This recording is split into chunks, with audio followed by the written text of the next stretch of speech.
Hey everyone, it's Keller, back for another ZBrush live stream, and we're talking about earwigs, everybody's favorites. Who out there doesn't absolutely love earwigs, right? Well, I know, they're a very lowly insect, but I'm doing an earwig as part of a larger project that's meant to deal with insect anatomy, specifically mouth parts, and earwigs tend to be a very good model organism for this kind of thing. So I thought I'd take the time to work on it.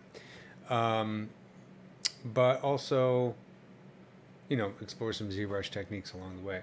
I did want to kind of highlight something that I finally finished last night, which is something I was doing for the live stream a few weeks ago. That's the Arachnid Warrior from Starship Troopers, my take on it. So here's some final renders that I did using Redshift for Cinema 4D. And so I want to talk a little bit about this project because I did do a live stream. And if you check out my live stream archive, and you can do that by going to my website, which is bloopatone.com, and check on CG instruction. And here is an archive of all my previous live streams. So there's the ant scan that I did, this little weird character, and then of course I have the Arachnid Warrior, and here's the links to all the previous live streams starting from scratch. So if you want to see how I made the model, you can go ahead and do that. But here's the final render, and I think it looks pretty good. There's still some stuff I want to do to finish it off. Like, I like this view. I think there could be more subsurface on this part here, make it look a little bit juicier.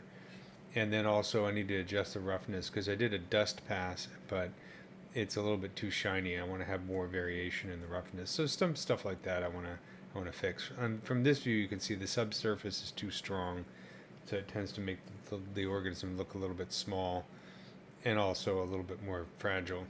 So I might want to tone down the subsurface in these parts. But I just, this is late night, setting up some renders for the textures that I created, so I wanted to share that because it is actually finished. I have a whole host of unfinished projects. I'm trying to make an effort to finish them all. And then just take a quick look at the ZBrush model, the final ZBrush model. So here it is, and so I did the poly paint and the modeling in ZBrush, and like I said, it's all available in my live stream. You can take a look at the I did do some retopology. I did hand retopology on this part right here because the Z remesh was really messing up the teeth, and it wasn't good topology. And so I went back and I used the topo brush and Z modeler to go in here and redo the topology, make that look a little bit better. This one is okay. I think I left this one as the Z remesh version. Yeah. So this could probably use some improvements down here to really bring out these teeth, but we'll see. Overall, it's okay. That's what I did in the model in ZBrush, and then I exported the model with the poly paint to Substance Painter. So here's the model in Substance Painter with I baked the normal maps using the high and low from ZBrush, so you can kind of see. And then I also set up the UVs. We'll take a quick look at the UVs if I can get this to work. So the UVs are basically set up in 4 UDIMs. So we have the body down here, and then the legs and the up here. And this is the little fleshy bit right there. And then for the layers,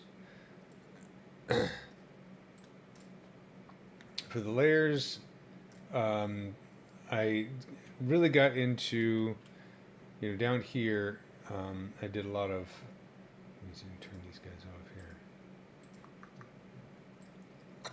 Just if you're curious, since now there's a link between ZBrush and Substance, I have more of an excuse to talk about Substance. But if I actually turn these guys off, there we go. It's a little bit slow because I got a lot of stuff open. But I have the poly paint brought in as a layer right here, and then on top of the baked details, once this thing finishes updating, you'll see I just created some fill layers with some height, sculpted some height details, some gashes and some wrinkles. There we go. So you can see if I turn these off, that's what the model looked like after it was baked. So nice, but really lacking detail. So I created some layers down here. In substance was just height information and then painted masks. A pretty simple process for adding detail. So I got little bumps like you can see right here, and some sculpted details. I was looking at some of the reference, and I really liked the way that the original models had this kind of detail right here. So I sculpted this in just using a mask in the height channel. And then I made a lot of deep scars, deep gashes, so it looked like it's been fighting, you know, soldiers and stuff. And then some extra wrinkles and veins and that kind of stuff here on this fleshy part. I think it could use a bit more, but I don't know. There's a certain point where you're just like, you gotta like let it go and declare the thing finished. And then on top of this, I used a lot of anchor points down here on these sculpted parts to, did I lose my anchor points? No, they're right there. So like for the deep scars. And then I created like, you know, dust layers and used the anchor points to bring out some of that detail. And I think it came out pretty well. And then of course I have blood. It's not the insect's blood. This is definitely the blood of the Starship Troopers that it chomped of little bits before it swallowed them. So that was fun. And then some stuff for the eyes. So, and then I exported it all, brought it into Cinema 4D, and set up some quick renders using Redshift, which is my preferred rendering method. And what I'd like to do is bring this guy into Houdini and do some rigging and some animation. So that's the long-term goal for this. And I'll probably do some improvements to the model. Okay, sorry, I think I lost a connection there. I probably have way too much open, so I'm going to close Substance Painter and get back to ZBrush and maybe close a couple other things. But point being, takes a lot of practice, a lot of knowledge, and the more you can get from the real world, studying things like insects, even something as boring, as weird as a earwig, the more you can apply it to models like this that are more exciting and get a lot more attention.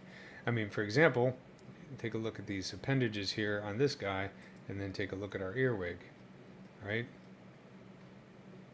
You got some nasty bits down here. Earwigs, by the way, are completely harmless. Don't go around exterminating earwigs. They don't really affect you in any way. They're just trying to live their best life. They just look scary, that's all.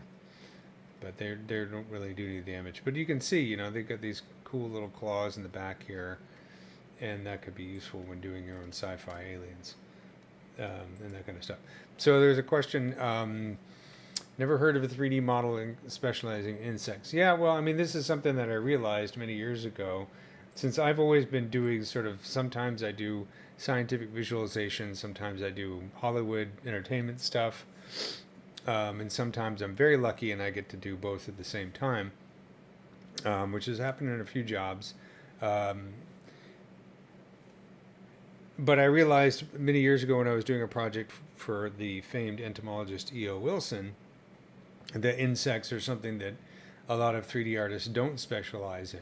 So we put a lot of, you know, this is sort of my mantra, we always put a lot of emphasis on knowledge of anatomy when doing human characters, obviously. You don't see a character artist, and you know, if a character artist doesn't know their anatomy, it immediately shows and they get pounced on by everybody in the community, and rightfully so. And for creature modelers, you want to know your horses and your tigers and your dogs and all the mammalian stuff. But I don't know, I realized back then, this is like 2010 or so, that there weren't a lot of people specializing in insects. So I kind of made it my mission to specialize in insects. And it's been a source of real inspiration over the years for both the jobs that I do for scientists and museums, and also the jobs I do for Hollywood and that kind of thing. So, you know, my point of my live stream is kind of celebrate the world of the invertebrates in both concept design and also scientific visualization.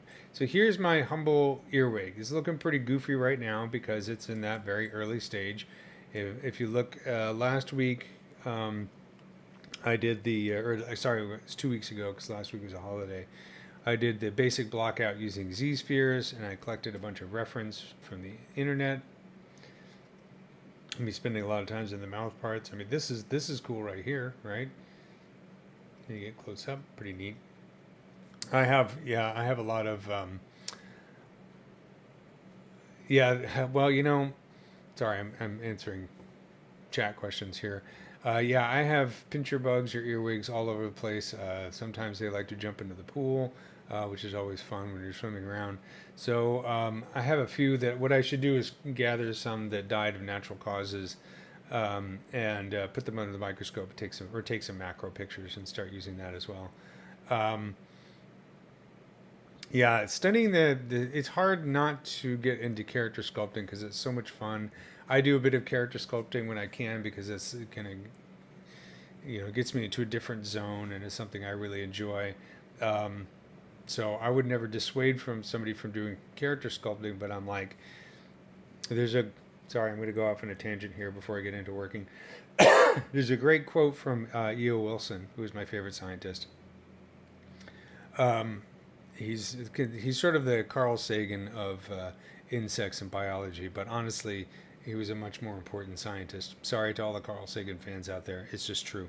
But as E.O. Wilson said, if you want to make a good living as a scientist, you study all the things all the other scientists are studying, like, cancer and, immunology and human health and that kind of stuff. If you actually want to discover something, you go in the opposite direction that all the other scientists are going. So it's a much harder road to do that because you don't get as much support, but you're also going into uncharted territory where you can actually make those great discoveries. So you had to kind of balance what you want to do. If you're trying to make a living as a CG artist, especially in these times, you do have to have kind of a broad range of skills because the jobs that require photorealistic insect sculpting are not as frequent, and then the jobs that require a good character sculptor, well, there's a lot of great character sculptors out there, so you have to compete with a lot of people. You're also competing with literally thousands of years of character art. So that's difficult. So sometimes it's good once you build up your confidence as a 3D modeler. I didn't start out doing insects. I did the same thing that everybody else does for years until I sort of decided to explore a niche a little bit. So you might find something in your niche, even if it's character sculpting, that hasn't been thoroughly explored yet, and maybe see where that takes you. I would love to I need to do a Weta. I've been to New Zealand once, and they're very, very cool. I mean, New Zealand is very cool, and I like to do a Weta. I just haven't gotten around to doing it yet.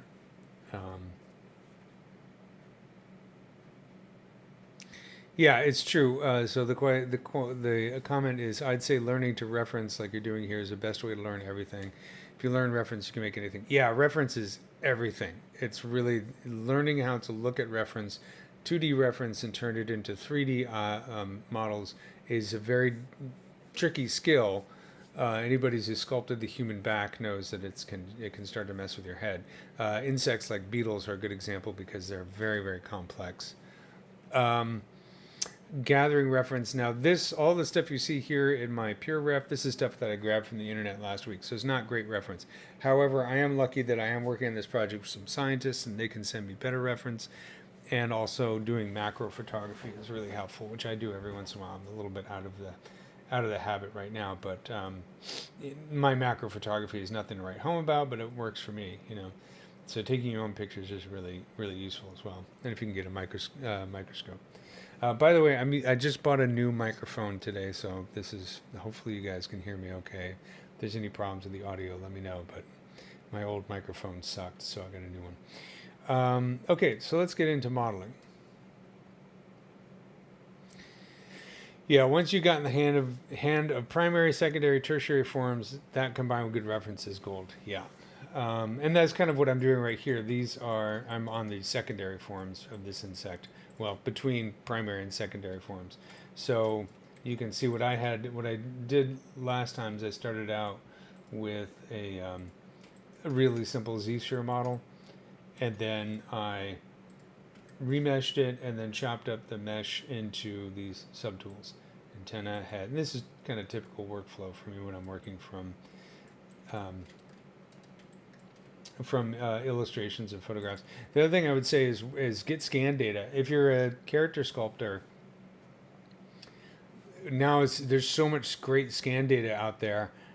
Get some and clean it up. Make your own scans. I've been going around here in France to all these awesome places and using my iPad to take scans of various sculptures in different styles, Gothic, medieval style, all this kind of stuff. And taking that scan data into ZBrush and cleaning it up is a great way to just practice your anatomy, and also gets you away from the constant T pose and A pose. So that's always a good practice, and it's fun to do, and you end up with something really cool too. And there's scan data of insects that the last series I did was all on ants. Okay, so what I wanted to do this week is I wanted to refine the abdomen a little bit more. Normally I start working on the head, but I'm going to put that off and work on the abdomen because I think the abdomen looks kind of sad at this point. And it's can be a tricky one in these insects because you have these overlapping plates. So I've done this many, many times. So I want to share my techniques for dealing with this and doing it quickly, so you don't get lost in the weeds if you're doing something similar. So if we take a look at our earwig here, you can see that we have a number of plates on the top, number of plates in the bottom, and they kind of overlap in this fashion, very similar to what you see in the abdomen of bees. And then we got the appendage in the back here, or this part in the back with these appendages. And I don't know if I think I have some terminology in here, but this circus, right? Bread and circus, I don't know, or forceps, as they're also called. But we do have this part right here, which is kind of unusual, and that's why these guys have an order all to themselves, Dermoptera. So, but I want to start with the plates here. What I usually do to save times is I just painted, I took my abdomen here, my abdomen, and just quickly kind of created some masks and some polygroups and kind of extracted them from this one mesh right here and turned that into plates. And so what I'll do now is, rather than work on each individual plate, which is boring, I'm going to take one that came out pretty well and work on this a bit and then just duplicate it, because if all the plates here have the same topology, it makes it really easy to UV map later on and just saves you some time. So I'm just going to kind of do that because they're all pretty similar. They're just slightly different in size and position. So let's take this purple one here, and I'm going to just isolate it. And I think what I'm going to do is, actually what I'm going to do is this. I'm going to do split hidden. So I'm going to just make this its own subtool and have the other as reference.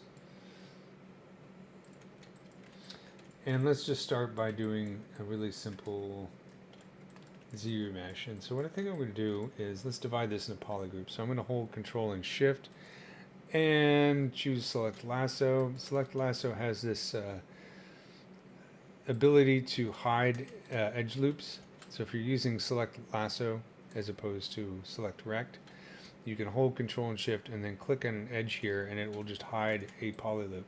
And for this one, the poly loops are pretty good. We don't have any spirals, so it goes all the way around the edge there. So now what I can do is just go down here and do poly groups and do auto groups. Do it a couple more times just to make sure they're two different groups. I believe they are. And then Control and Shift again to bring them back. So now I have a group for the top here and a group for the bottom. And then this purple poly loop. So I'm just going to Control Shift click on this point right here. So now I have these two polygroups visible. Let's switch over to this right here. And I'll do Control W. So now I have two polygroups, one on the top and one on the bottom. So I'm using these polygroups just as a way to be lazy because I don't feel like doing hand retopology on this. ZRemesh is good enough for this kind of thing that I can just do ZRemesh with keep groups and it will maintain that poly loop all the way around. There's a few ways to do it. This is a nice fast way to do it. I almost never use the this brush. I use polygroups as my way to determine the topology. So I'm going to bring this down as low as I can get.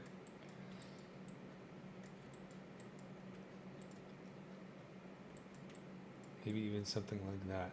So the main thing is I want a poly loop that goes all the way around the borders here, both the top and the bottom. So that makes it nice and easy to use. And now I will turn this off and just subdivide it a few times. Another thing you can do, well, it doesn't really matter at this point. You can create UVs right now for this if you wanted to, and then when you duplicate the plates, they have their UVs, but I don't know if that's super important. So now I have this with about 400,000 points at the highest subdivision level. I probably don't need that much for now.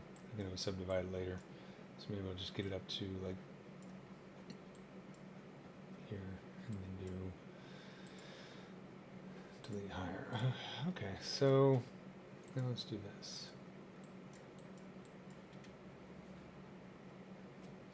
No, rigging the plates is not that hard. Because what you can do, at least the way I've done it, is once I have the plates set up, I'm basically going to create a joint for each pair of plates in the top and the bottom.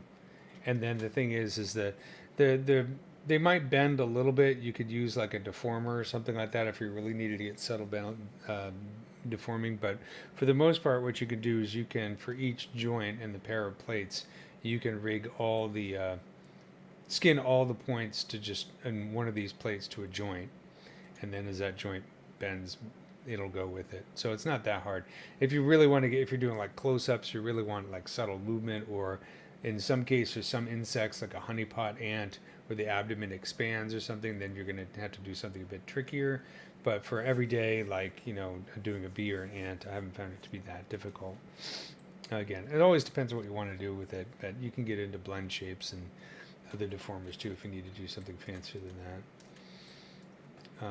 And I usually keep the interior abdomen geometry just as a way to sort of stop light leaks and to give some sort of interior quality to it.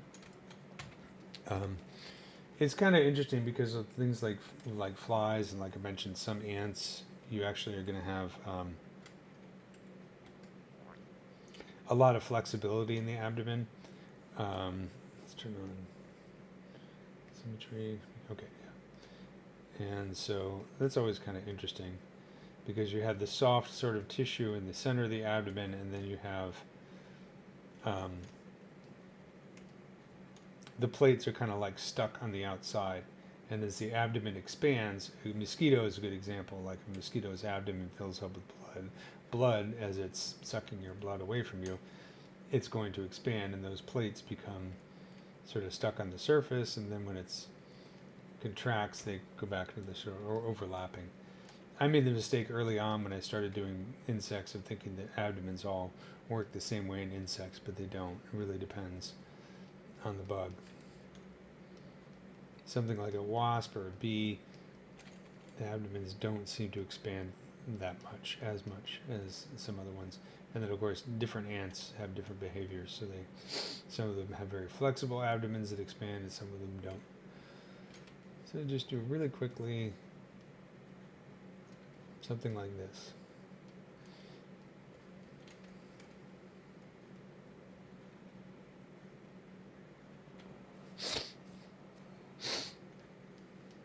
One of the nice things about insects, and the other reason why I got into doing them, is rigging an insect is not as difficult as rigging a person, because since they're invertebrates and they have an exoskeleton, their external parts don't have the extreme amounts of motion that we do. We don't have to worry about muscles moving around underneath the skin and sliding and all these deformations and the billions of micro expressions in the face. They're like rigging robots, and that was attractive to me because I do some rigging, but it's not my forte, you know.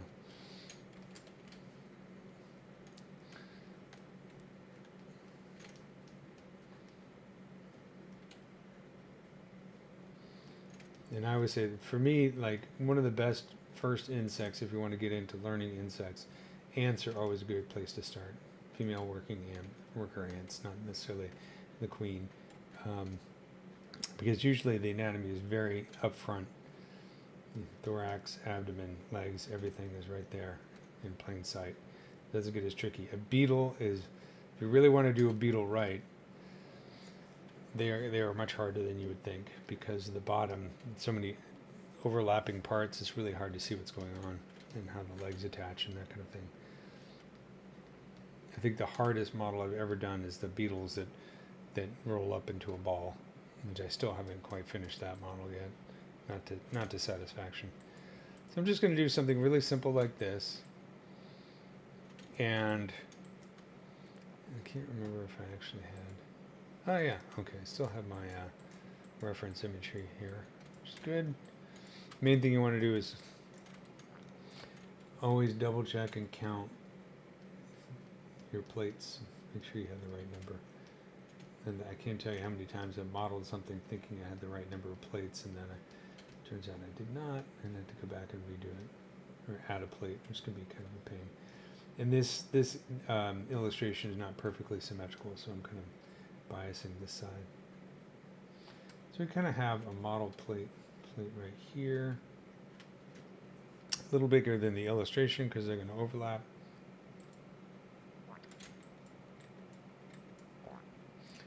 So what I'm going to do now is Control W, so I have a single polygroup.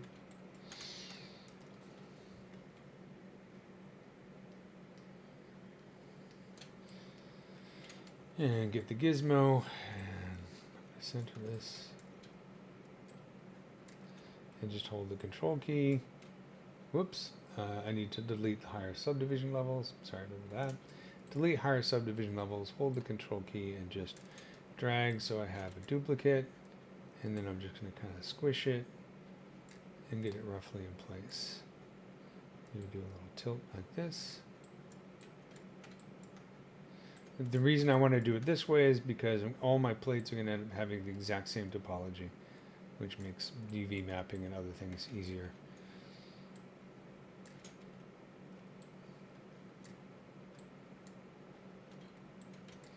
I'm just going to get these rough, and then I'll go back and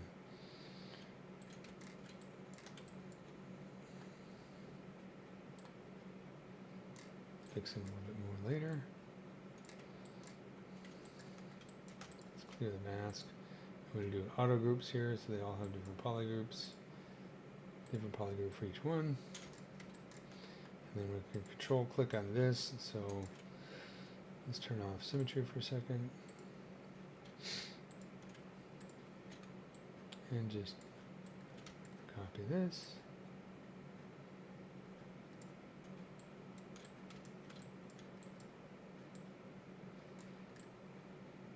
This is where it can get a little bit tricky. You can lose sight of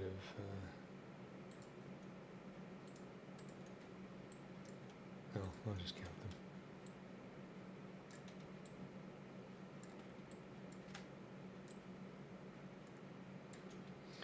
And then I'll go down to this one, and I'm going to leave this guy alone because he's a little bit weird. Now I have this, and let's do auto groups, so each one has its own polygroup.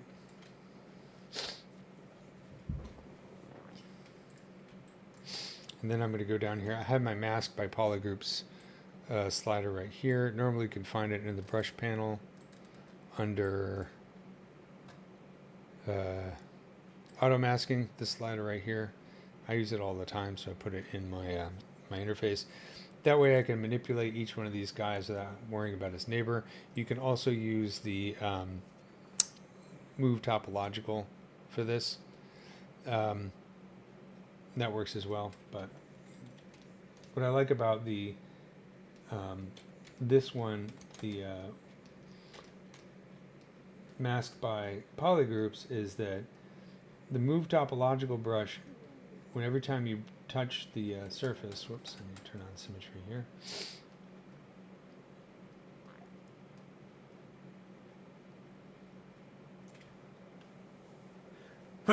Excuse me.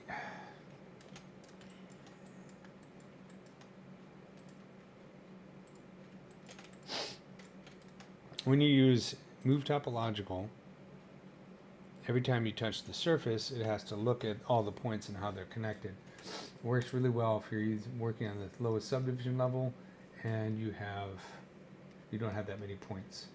But once you start subdividing and you have more points, then you're going to, it's going to be really slow. So for that reason, I prefer auto loops by polygroups, masked by polygroups, because it doesn't matter if it's really a dense model with a lot of points or not. So let's keep our reference close by so we know what we're doing.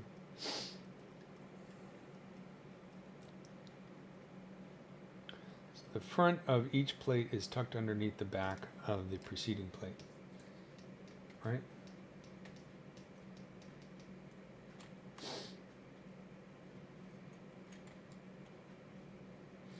I'm just going to go through and shape these guys. I'm trying to move a little bit faster because there's a lot of.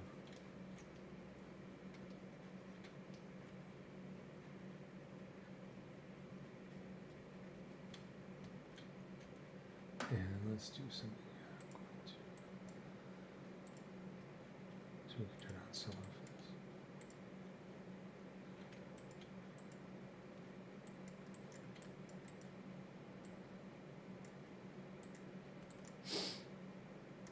I think that's too confusing.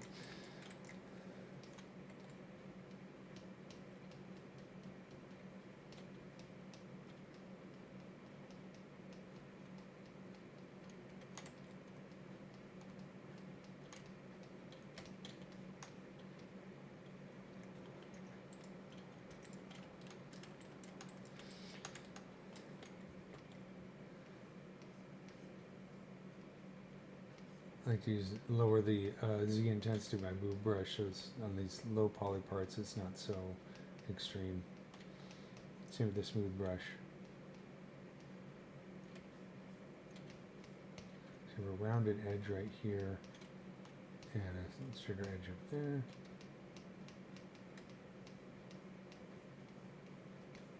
And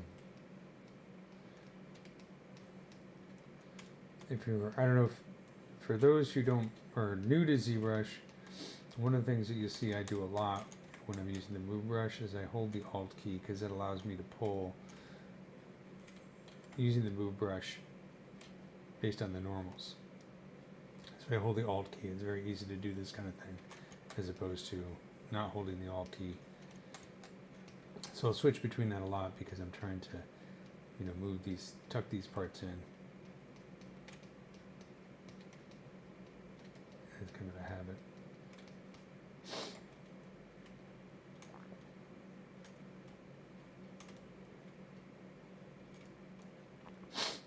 Sorry about the sniffs.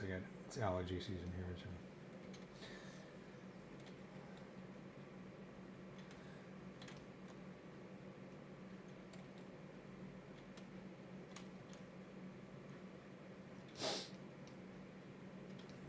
Okay.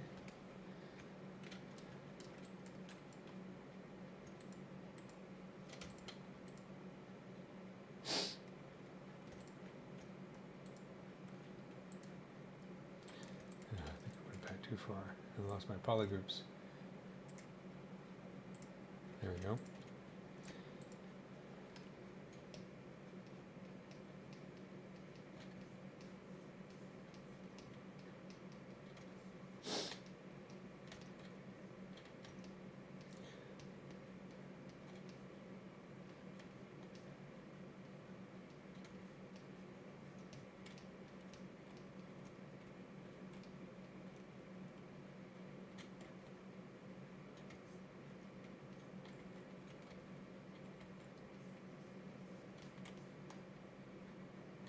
This is the exact same technique I would use for doing a honeybee or a wasp abdomen, or ants for that matter.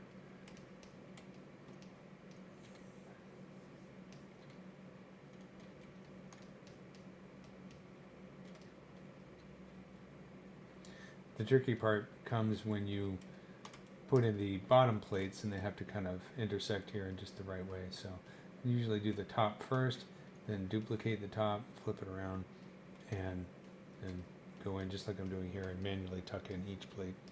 It seems tedious, but it actually doesn't take that long. And the end result can be kind of cool.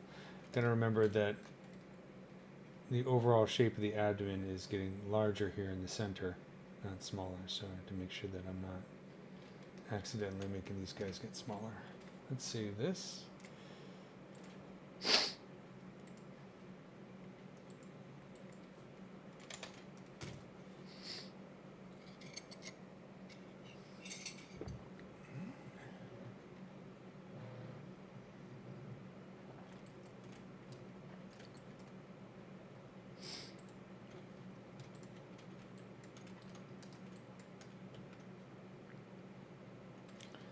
What I'm going to do is, let's go back a couple steps and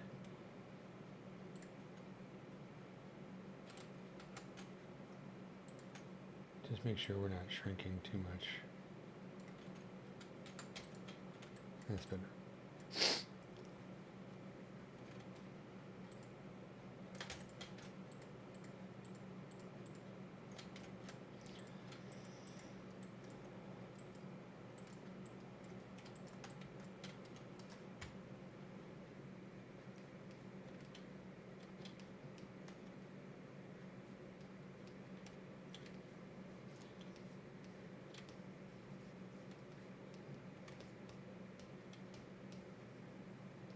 Whoops, forgot my symmetry as usual.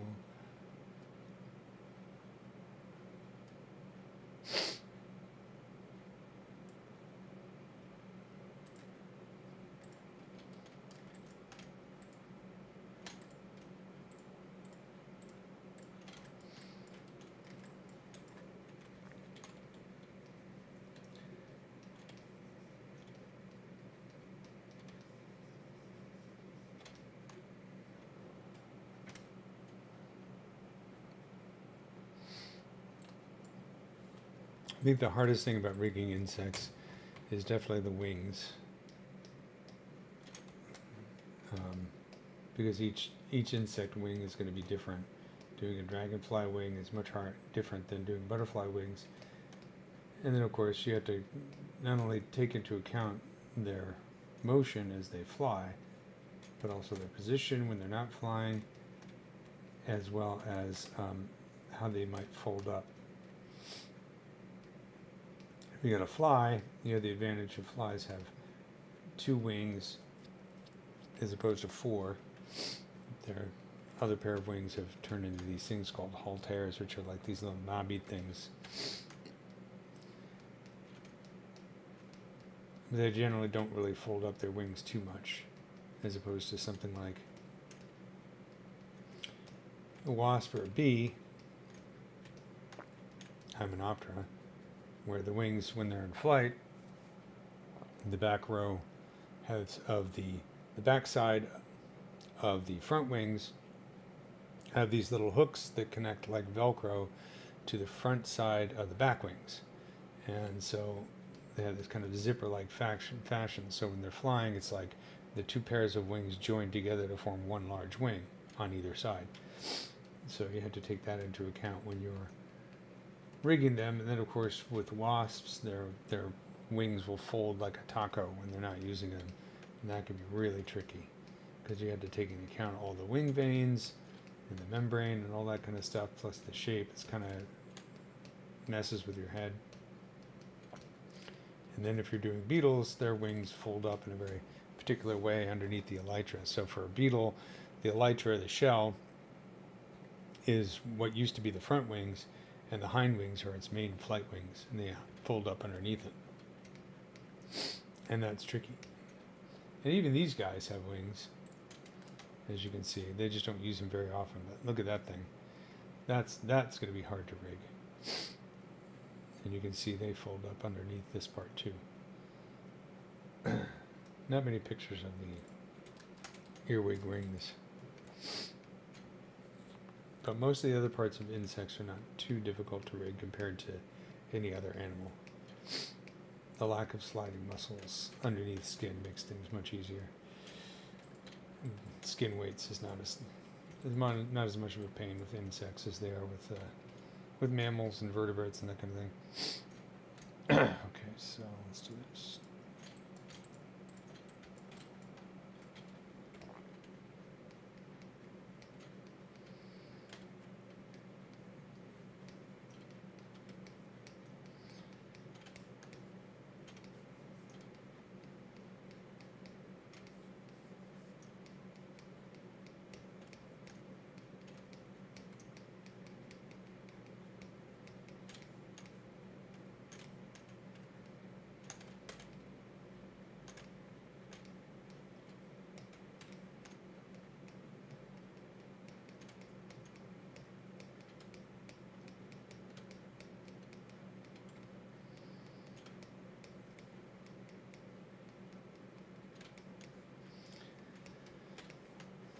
Okay, so you can see how I'm accidentally getting a little bit narrow here. So to fix that, let's turn off mask by polygroups and just pull this all out like this. Push this in like that.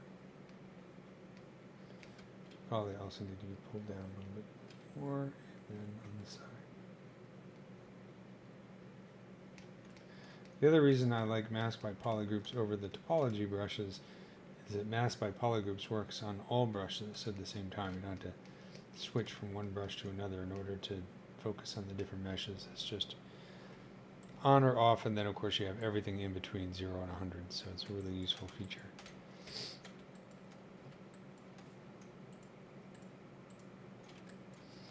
So you can see I'm getting, it's going to take some doodling in the end to get this right.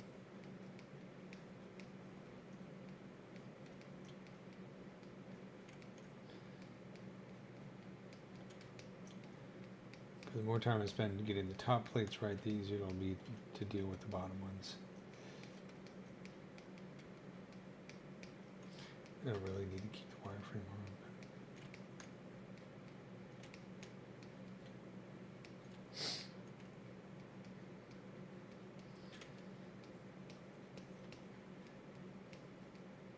It's just like doing a suit of armor for a character, right?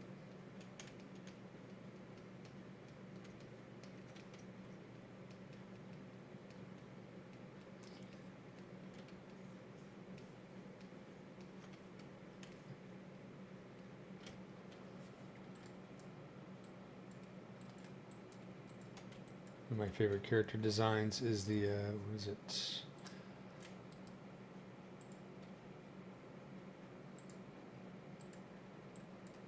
if we can find a picture of it.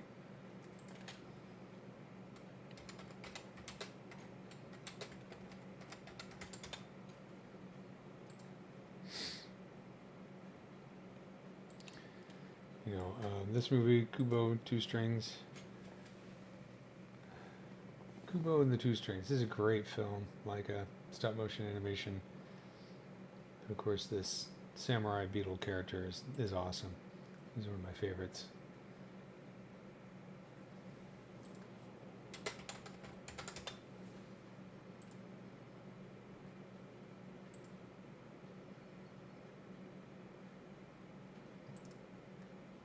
Really awesome design. Fairly simple. In real life, of course, beetles, the armor underneath is really complex. It's not this kind of simplicity, but this is not meant to be realistic, right? But cool character design.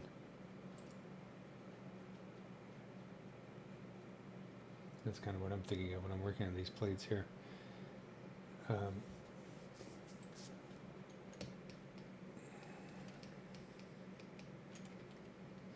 A long time ago when I was in LA, I got to see a cool exhibit where they had all the actual models from the Leica movies, including those guys, on display.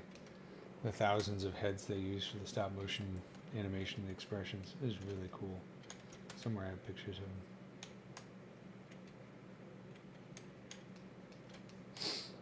I had to watch that movie again.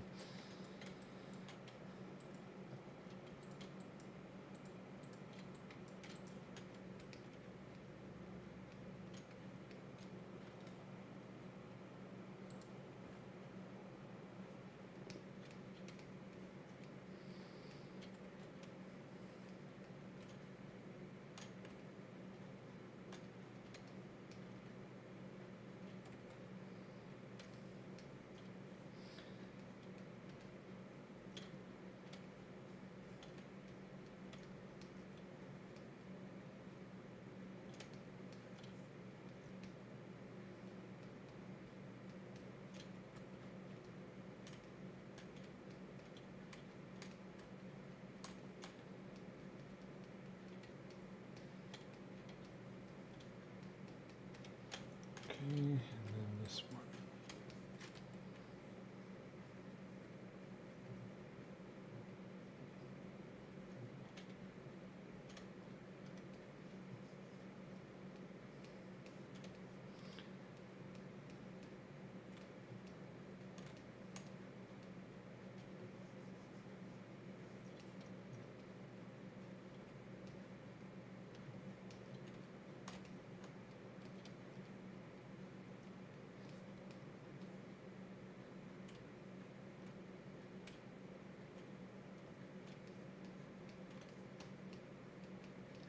I have done some cases where I've just sculpted the plates onto a surface. It's never quite as satisfying. It doesn't look as good. I can't remember the last time I did that. I don't think I've done it in a while. Especially when you rig it. It's just not, doesn't, much better to have it separate geometry so that when you rig and animate it, they move around and they slide underneath each other and you get cool effects like that, depending on how you rig it. But just drawing or sculpting the divisions on there is just not very satisfying. Okay, so let's take a look with the floor here and see how far off we are. So, not too bad. Let's turn our mask by polygroups down, and then I'm just going to pull. I'm just going to pay attention to this side. I'm not going to care about this side.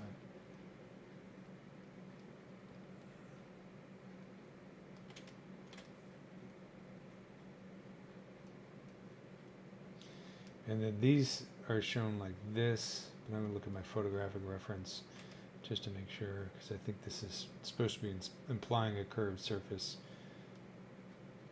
not necessarily the way that the plates are shaped.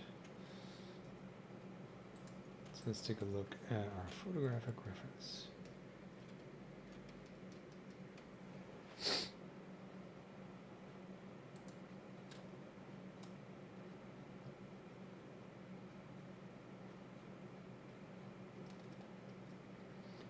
You can see we have a taper right here, bulge, the taper right here, and there's more overlap, or they're shorter down here. It depends. You can see it's very different on this one because of the way it's posed. It looks like it's retracted its abdomen a little bit here, so take it with a grain of salt.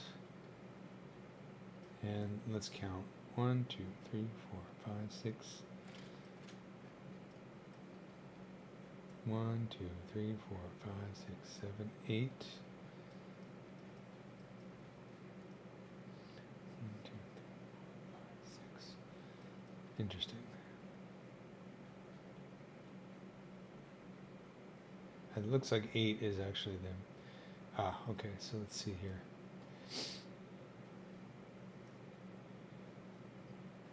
Well, we're not seeing this front right here. Look at this illustration. Looks like we have 1 right here. 1, 2, 3, 4. Visible ones we have 8, but it's possible there's another one over here. A little hard to see. I think the consensus is 8.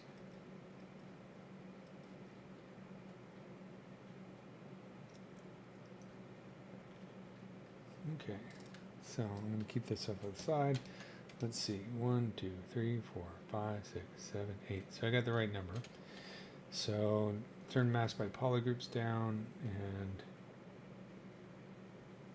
I'm going to taper this a little bit.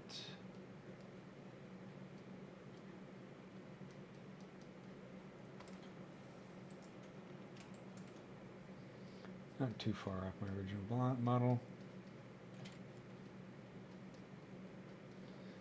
Turn mask by polygroups up, and then tuck this guy like this.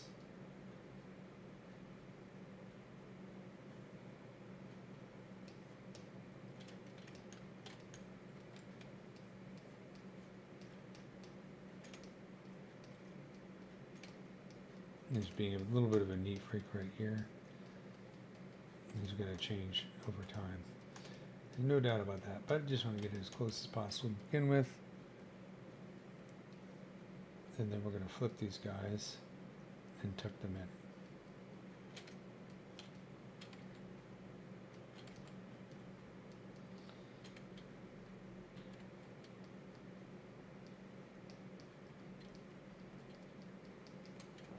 in. Okay, so let's save this.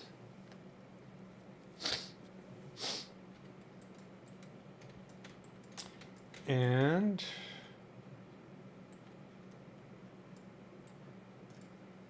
let's name it.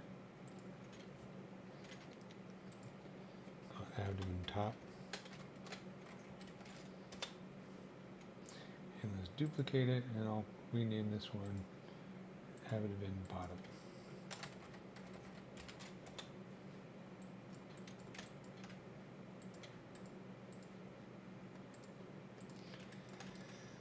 I'm going to use the turn off symmetry, center the gizmo, and just rotate this around like this. If you hold the shift key while rotating with the gizmo, it'll snap to, I have mine set to 5-degree increments. The reason I do that as opposed to doing like a mirror or some other, way of duplicating and flipping it is because sometimes that can flip the normals around, and I don't want to flip the normals. And just by doing a simple rotation, I know that none of my normals are going to be flipped in some weird way. So now what I got to do is come in here and start tucking these underneath, and I'll worry about the overall shape afterwards, but I think I have a few side views here. It's, for the most part, kind of wiener shapes, kind of flattened wiener shapes, so I can always flatten that out a little bit more later. And I'm sure it kind of changes depending on the pose. But let's take a look just at the side here, if I can get a good image.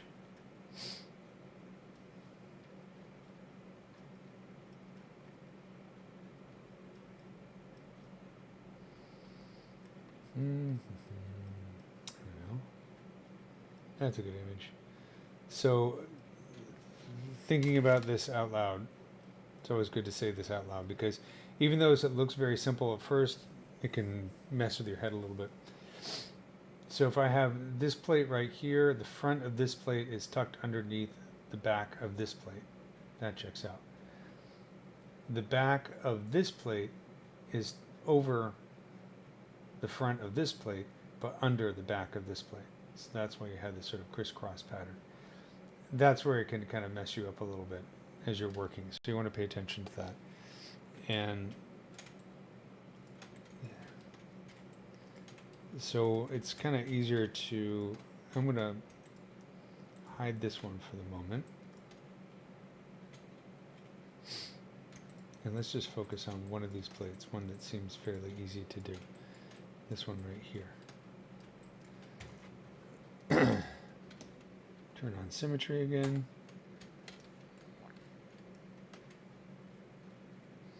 I'm holding the Alt key while using the move brush, and I'm going to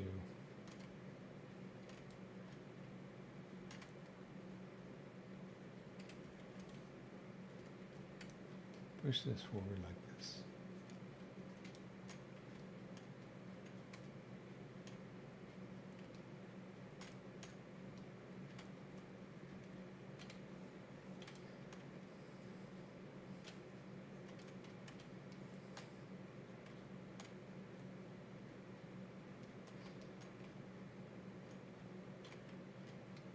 Let's turn on my polygroups.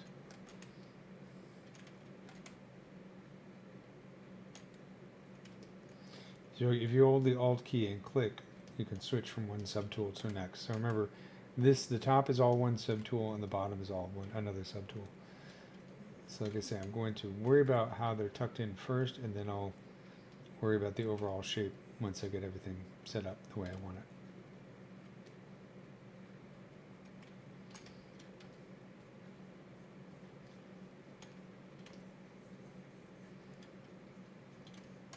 Okay, so the front of this is tucked underneath that, and then this is tucked underneath this.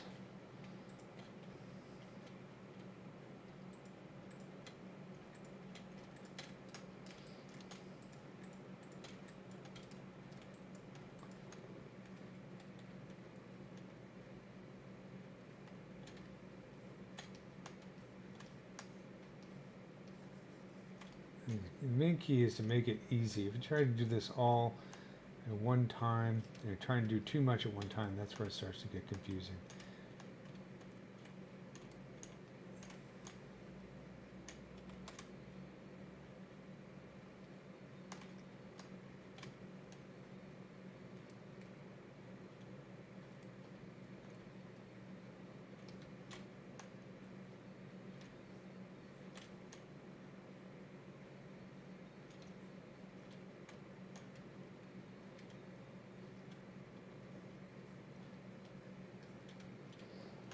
That looks pretty good.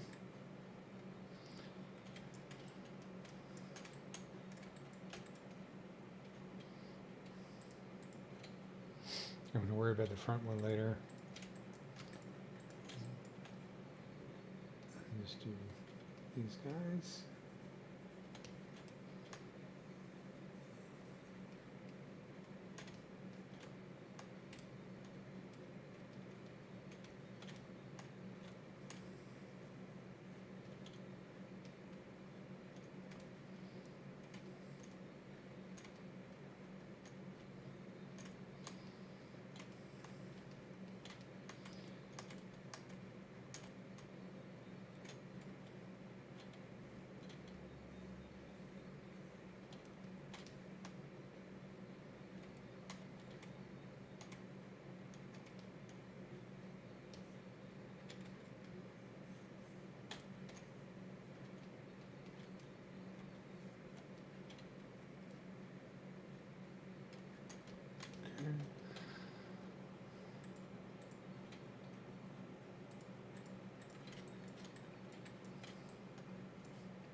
Even though it's a little bit boring to watch, the end result, it's usually, if it comes out right, it can be very cool, especially when you start to detail it and paint designs on it. You know, if you're doing a colorful insect or something like that, that could be really cool and very satisfying. But you got to go through the boring stuff to get to the good stuff. You got to eat your broccoli before you can have your dessert. And this is sort of the broccoli phase of sculpting.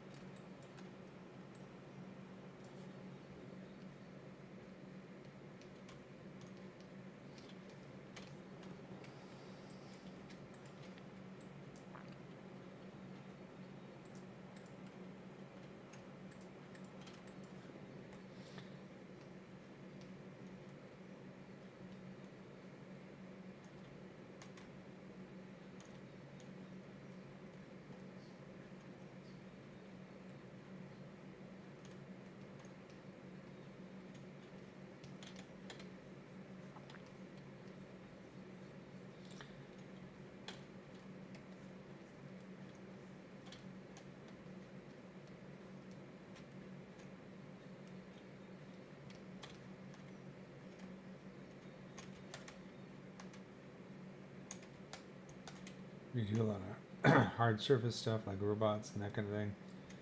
Not a bad idea to sculpt some accurate insects for inspiration.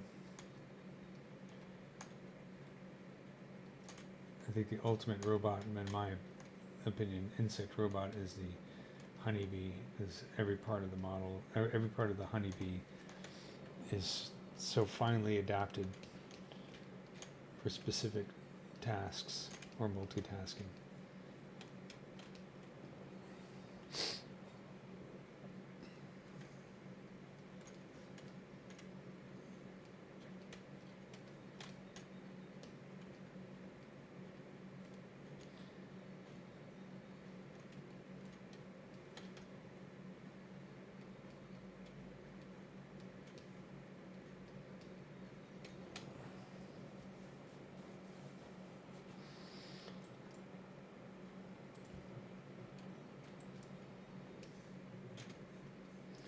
Saying like a honeybee, for me a honeybee is my favorite insect, one of them. Any of the bees, maybe bumblebees, but honeybees are very cool. That's also kind of like saying your favorite bird is a chicken, because they're so domesticated. But then again, as much as I think falcons are cool, I don't eat falcons, so I rarely encounter falcons in my day-to-day life. I've never had a falcon egg omelet, but I eat chickens all the time. So, for that reason, honeybees are my favorite bugs. I know, that doesn't make any sense.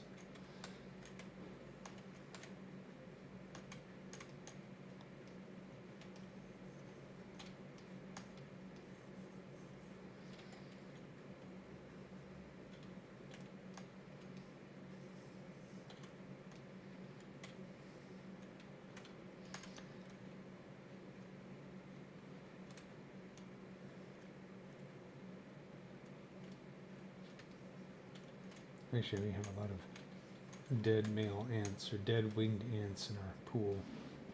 I'm presuming they're males, and since we're going into summer, into spring, it's their mating season. So I'm going to grab some of them out of the pool water and stick them under the microscope and see what they look like.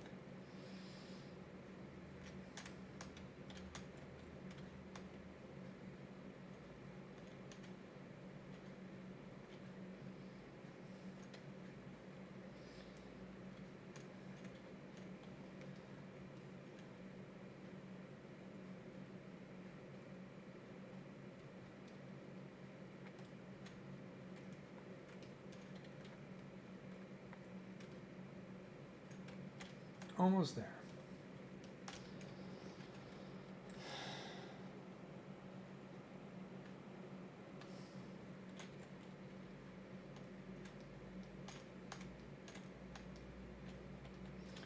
Let's see how this has gotten a little bit tricky.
Just looking at the end here. Okay, so we have this kind of, it is somewhat exaggerated coming out like that.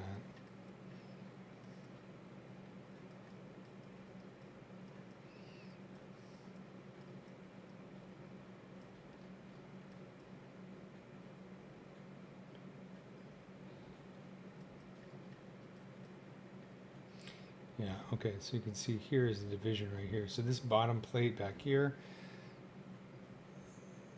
it looks like it pulls out quite a bit, and this sort of sits on top.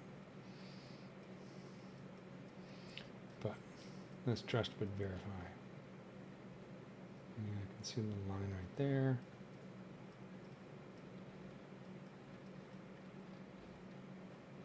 Yeah, okay. So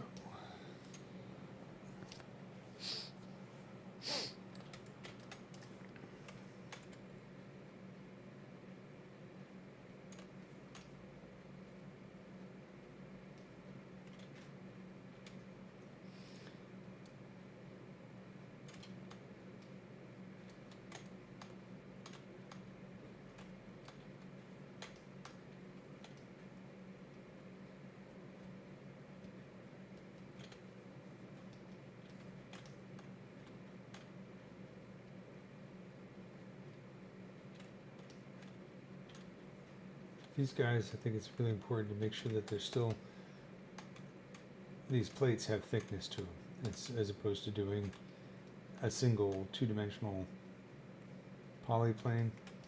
It's better to have these, even though it's very thin right here in terms of rendering and how the light interacts with the surface, you want to have some thickness there.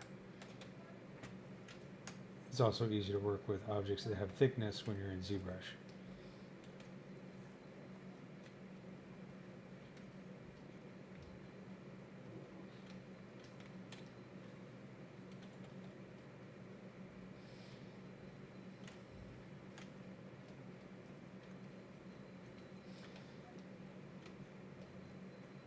And, you know, I'm paying attention to the topology, the way that the lines work, try and keep them straight so they don't get all tangled up.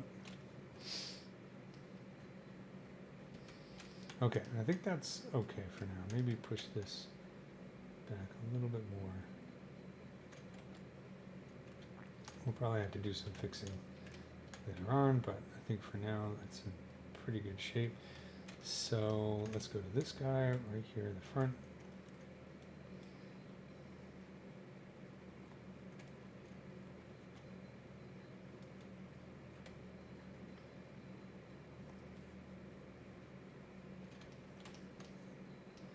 Unfortunately, this one is really hard to see exactly how it connects with the body because there's other stuff overlapping on top of it. So I'm just going to put this like this for now.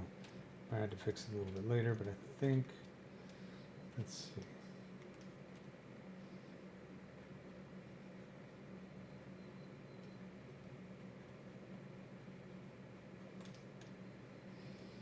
Yeah, it's hard to say.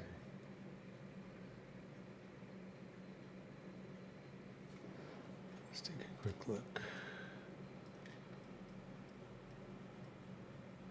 Yeah, because of the legs coming out there, so it's hard to see exactly how that works. So we're going to have to make some assumptions here.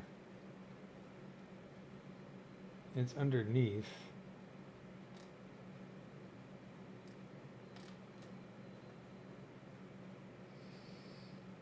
Okay, so we're going to have to call that good enough for now.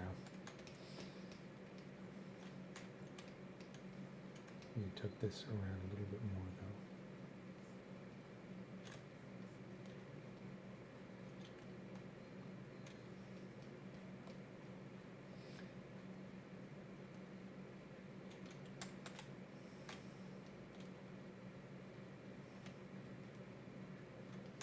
though. Okay. That looks pretty good. Not perfect, but good enough for now. So let's see this. And we'll create the little bit at the end. Excuse me.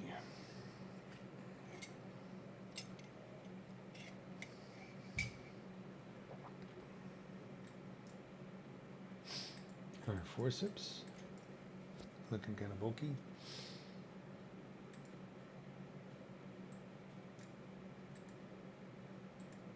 These are original abdomen geometry. So what we need is like a little sphere or something to stick in there.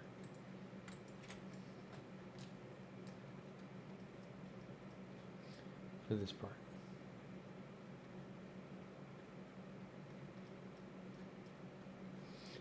So I think you can get away with just, let's do a Dynamesh sphere, just sculpt it, and then do a ZBrush.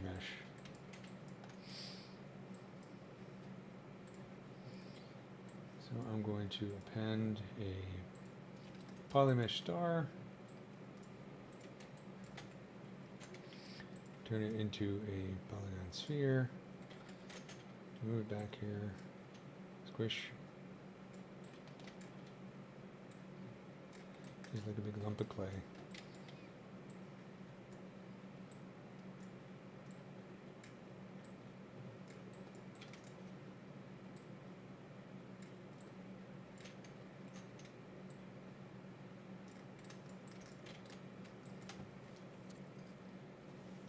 I'm going to divide it a few times just to get it smooth, and then let's do a Dynamesh.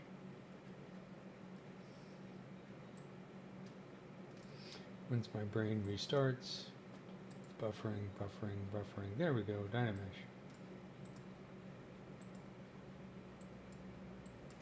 That's probably more denser than we need. Yeah, that'll work.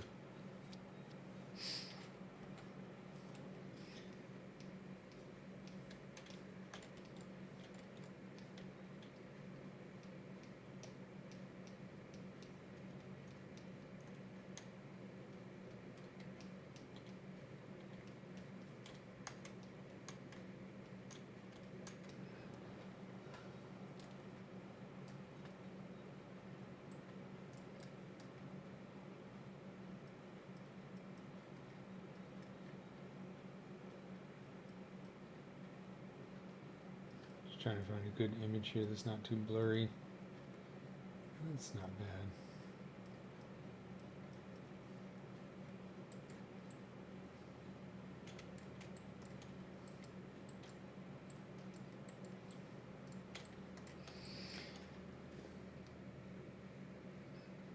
It kind of flares out like this.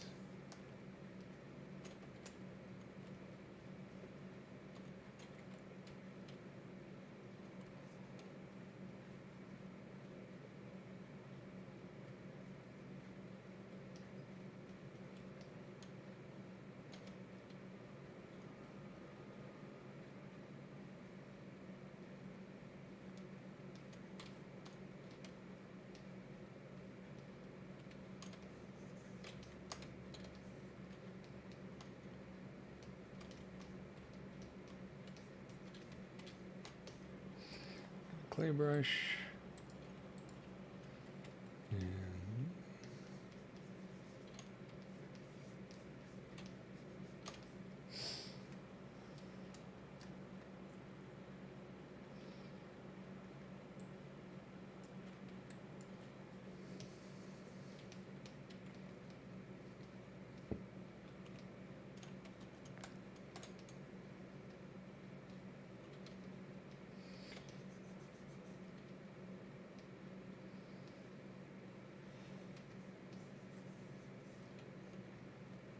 And I'm going to use one of my favorite brushes, which is the SK cloth brush. So I'm going to go to Lightbox, User, Brushes.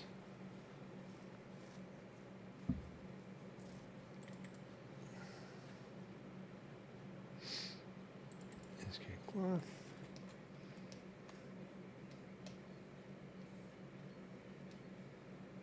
Quickly kind of trying to find the shape a little bit.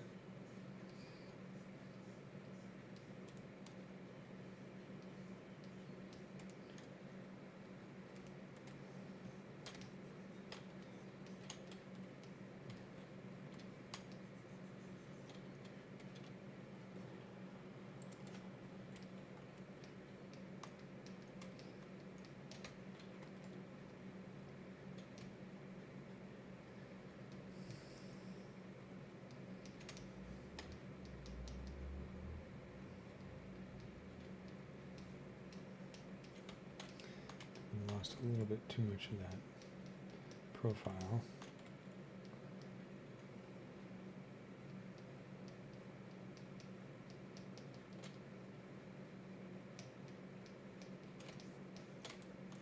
Something like that.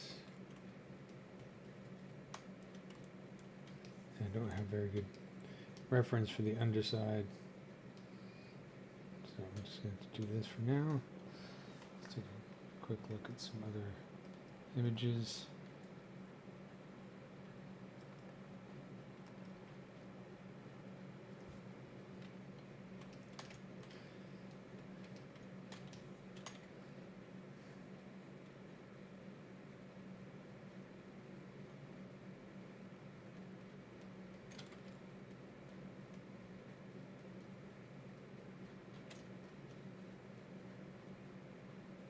I don't spend too much time trying to make this stuff perfect at the moment, because I know it's going to change as I find some reference somewhere that's going to shed some new light on something.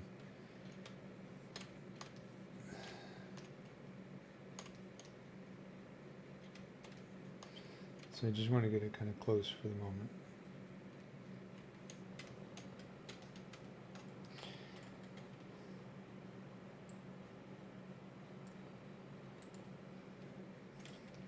Flaring this out a bit too much here.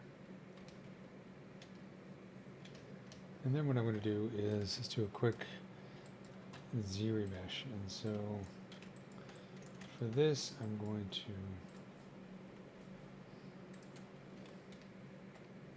this is where the forceps come out. So I'm going to paint a mask right here, like this.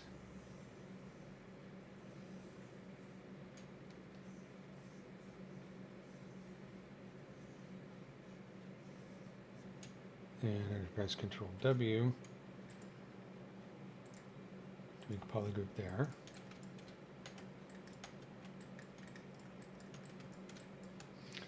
And then I'm going to paint a mask like this.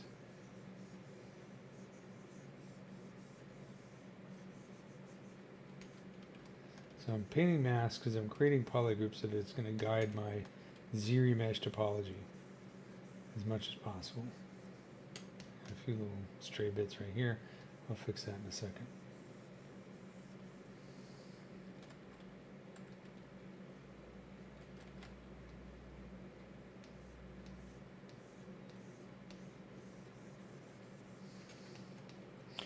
Control W there. And Control Shift click on this and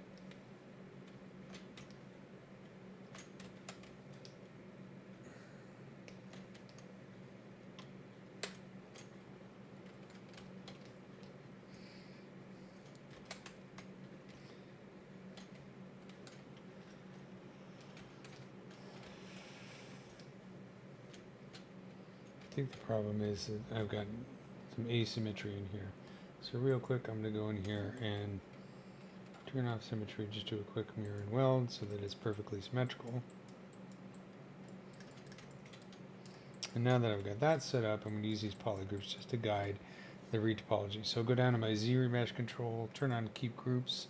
I'll just set this to half and then do a ZBrush because I want to have, you know, as much as possible poly loops around the borders here of these parts. It'll help guide the topology. So I'm just going to re-ZBrush a few times.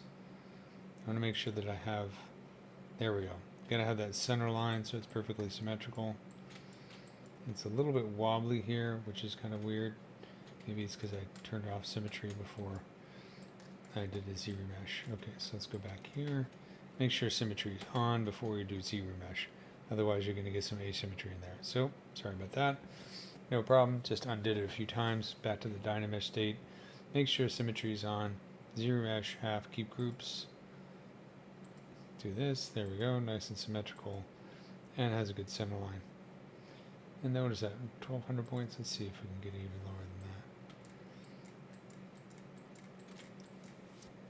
That's probably pretty good. I'm going to make sure that we have a poly loop around this edge. This is kind of problematic, this topology right here. Probably not the end of the world, but we can always do retry. or just do same, whoops, same as opposed to half. I don't like that because I'm having a poly loop there.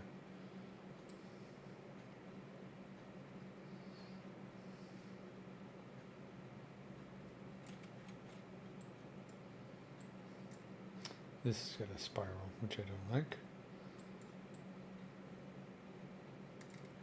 So what I can do is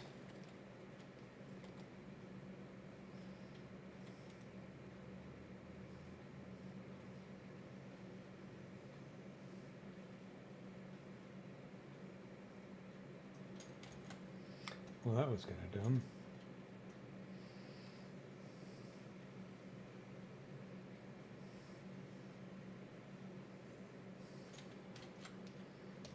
Let's turn on double-sided.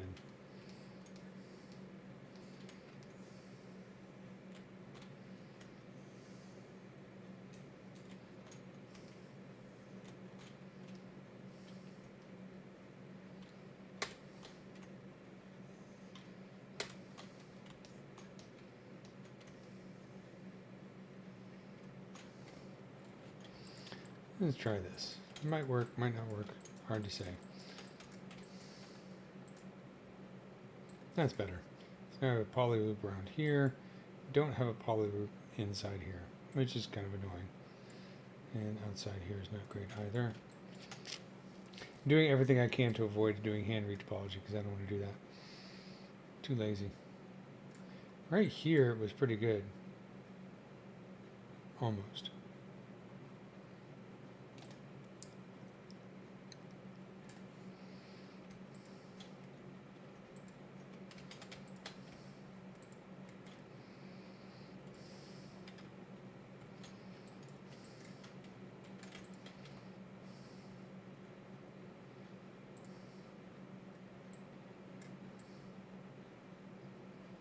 That's pretty good. Let's see if I can.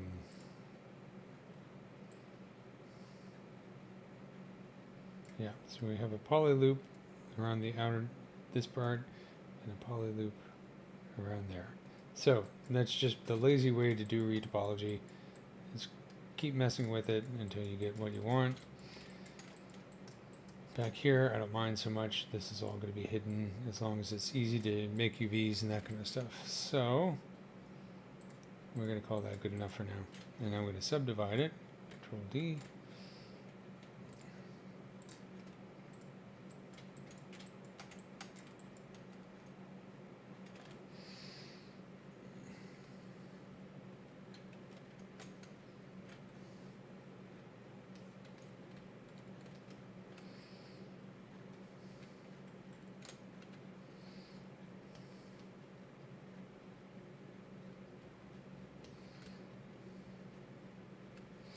This is sort of just, I would say like mostly primary forms here.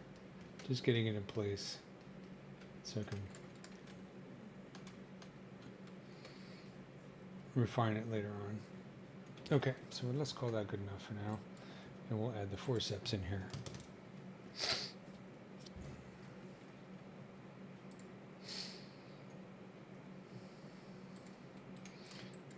This does not look like the right scale. Let's see. I've deviated from my original image a little bit. So let's see. If we take this guy.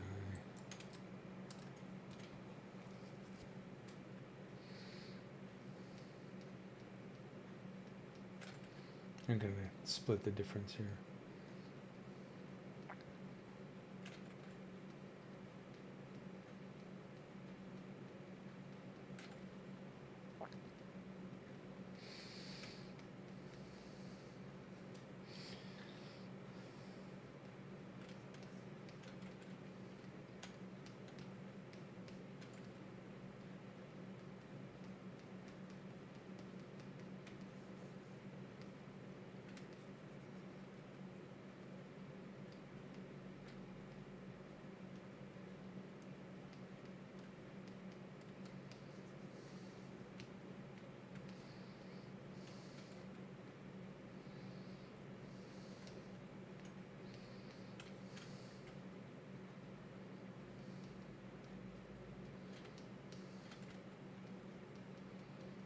Okay. And now, these guys. These, I don't like how big they are, so I'm going to make them smaller.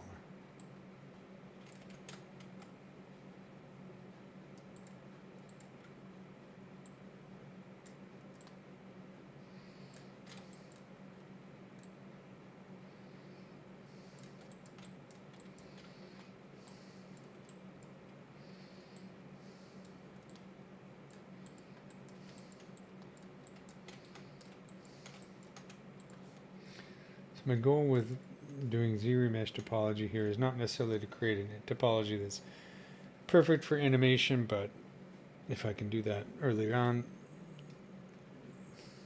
it's not the end of the world. It's kind of a nice way to do it.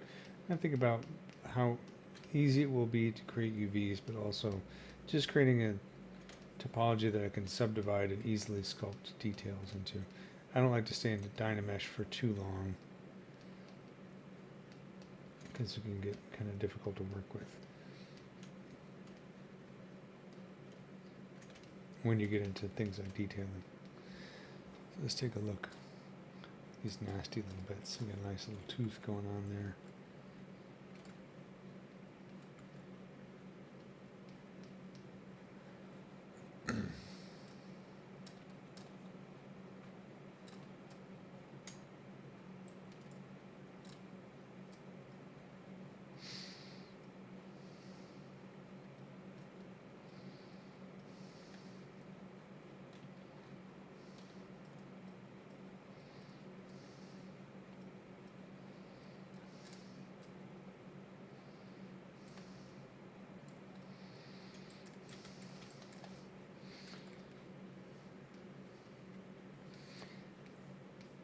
Whenever you're trying to match reference, it's not a bad idea to rotate the model so it actually matches the orientation of the reference.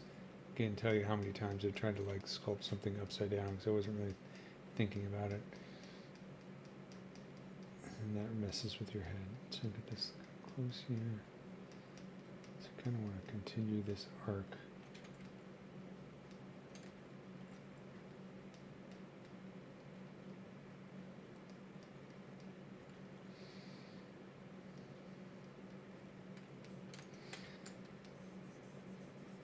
And this is why it's like when you're working with Dynamesh and the smooth brush, if you got a lot of points, it's going to make the smooth brush harder to work with. So let's just lower the resolution here a little bit, and then I'll do a Dynamesh, a ZBrush, I mean. Let's get the shape going here. Pinchy, pinchy.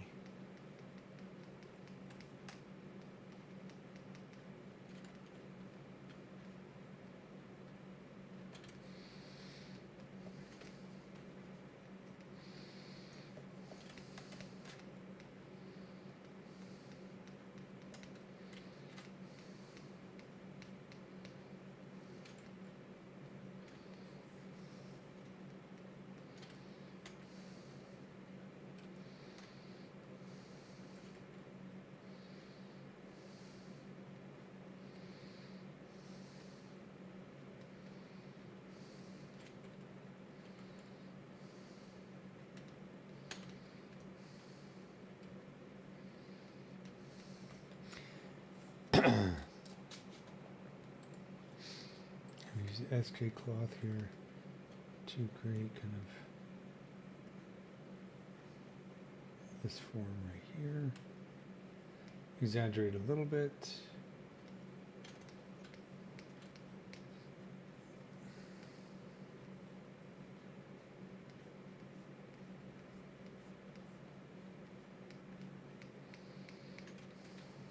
Looks pretty good. Let's sharpen up these guys. Okay, and then I'm going to control click here on the undo slider just so I have this stored in memory. And then I'll do a quick ZBrush.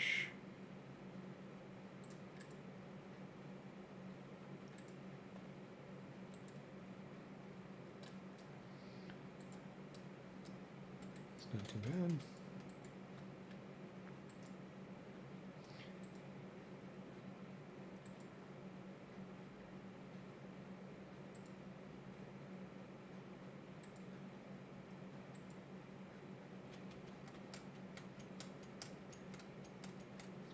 accidentally. Let's see.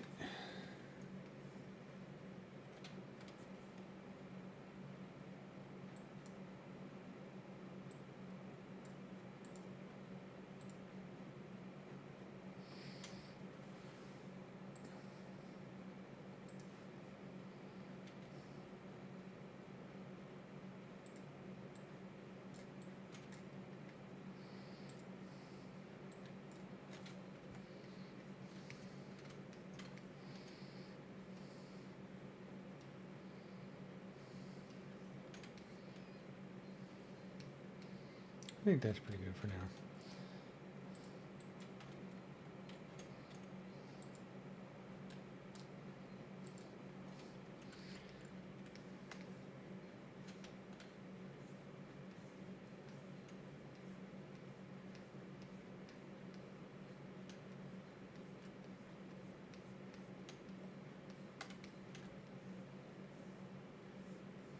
I'm just gonna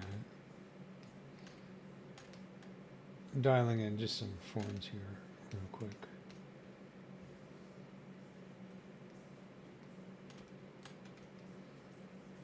I'll do a quick clay polish just to tighten it up.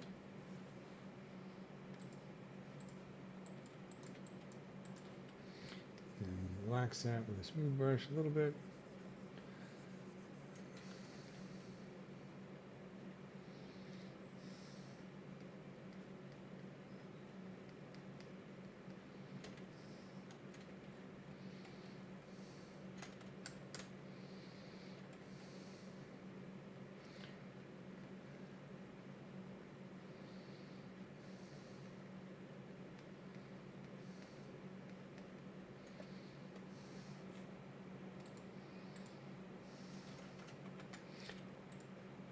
Whoops, I don't know what happened there.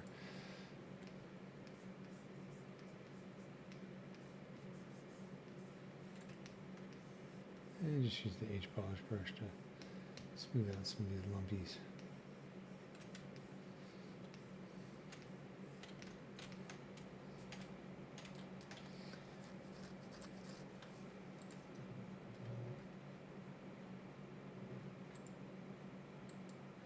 Like our friend, Mr. Arachnid Warrior, right? This kind of stuff. Looks really cool on this fearsome thing, and then an earwig, like, oh man, it's an earwig. But it's the same stuff.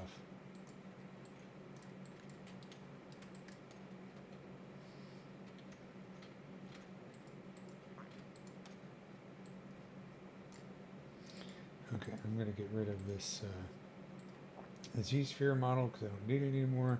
So let's get rid of some stuff we don't need.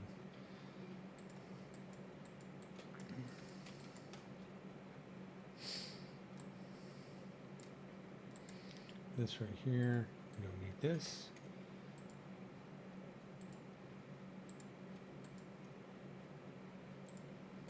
And I think I might do is merge the abdomen top and the bottom into one subtool.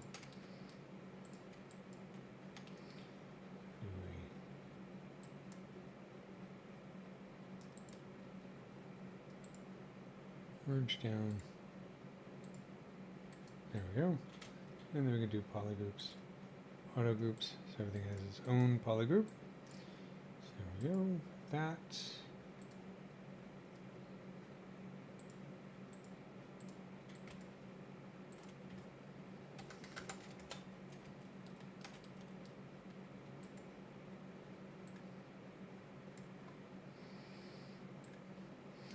And then I'm going to put this all in a single folder.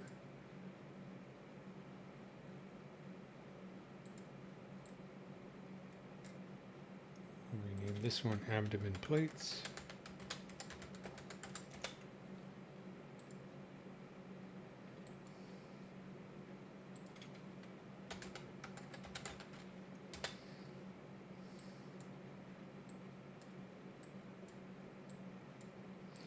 And for this, let's re-dynamesh this at a lower resolution.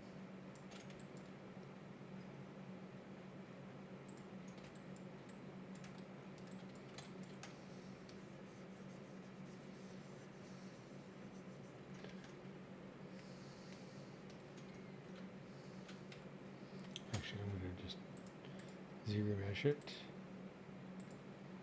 So it's just a blob that's inside the rest of it. So I got a couple of stray bits right here. So let's do this. I'm going to do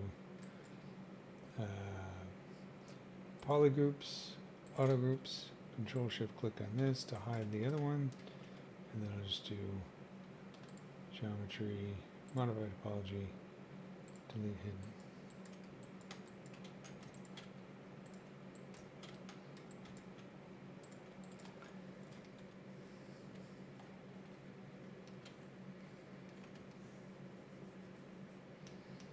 And just put this on the inside so we have something, some kind of geo on the inside of the abdomen.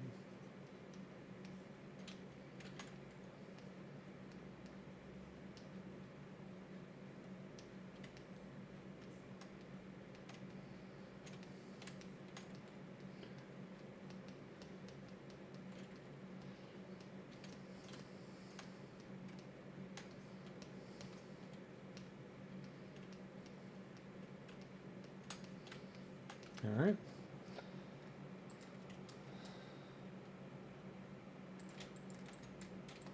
There we go. Earwig, abdomen. Looking decent shape. So let's save this in our next iteration.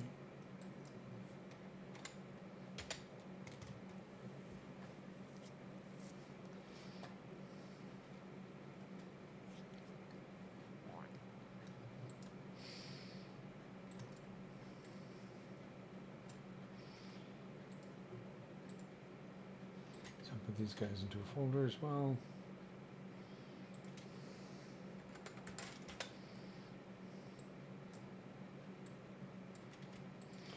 And let's take a look at the legs real quick. Well, let's look at everything. I don't know if I'm ready to take on the legs. I think the thorax, I mean, I could do the head. I'm kind of working, normally I start with the head and work my way back, but this one I'm kind of doing the opposite. So let's see.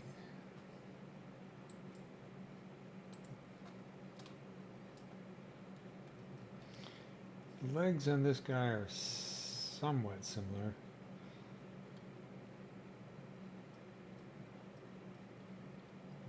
They're not especially complicated, which is good.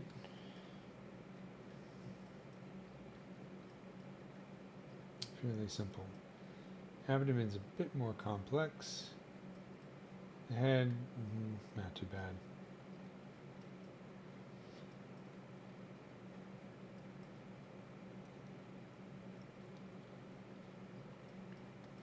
I think I'm going to finish up the last 20 minutes today just by starting some work on the head here.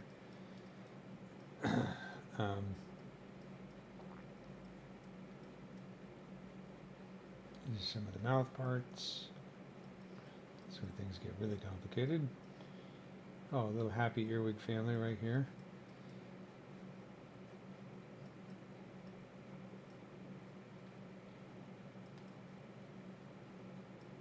That's a nice shot of the head. Okay, let's work on the head a little bit.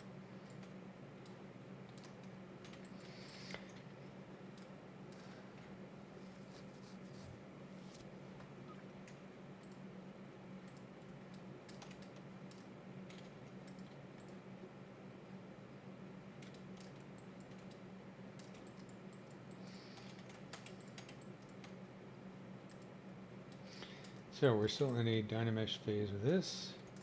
So I think we can maybe do some ZBrushing here to get into more sculptable geometry. So I'm going to turn on symmetry, right? And just like I did before, I'm going to paint a mask. This is the lazy way to do retopology. Most of the time for insects, it works pretty well.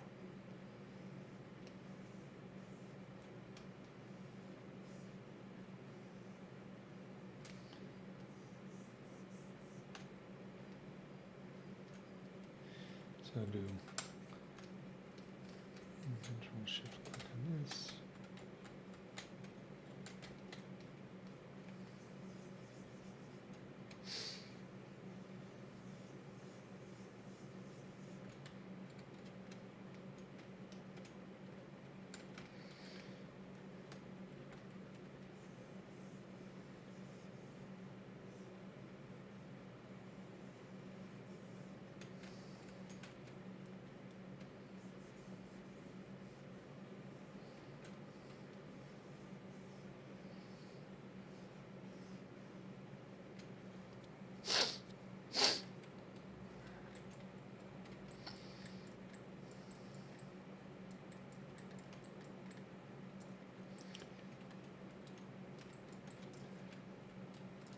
paint mask right here.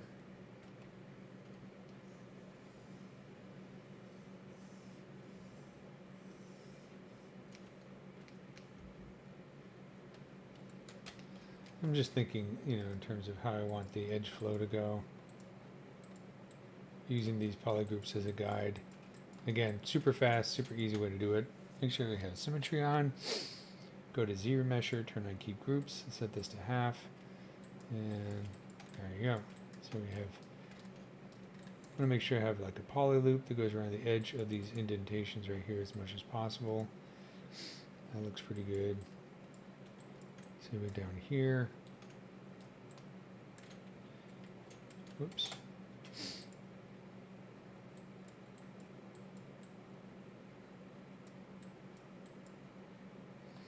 Down to 2,500 points.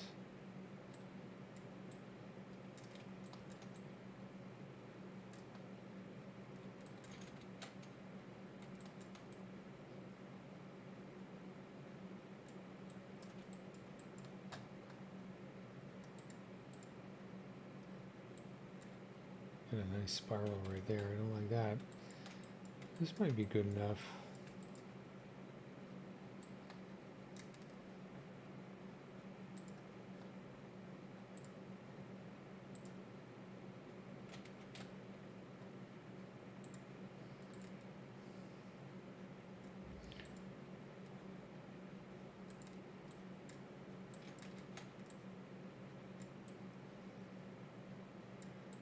Yeah, I don't like this right here.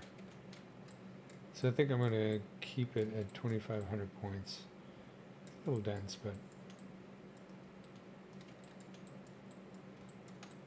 not too bad.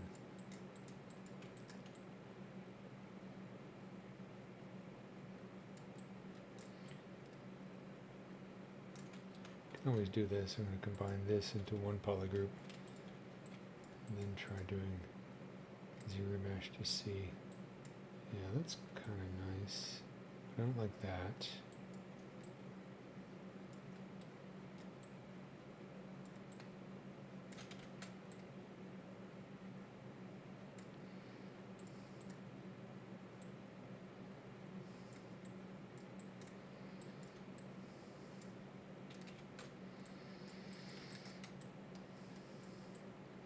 I think this is where I'm going to keep it for now.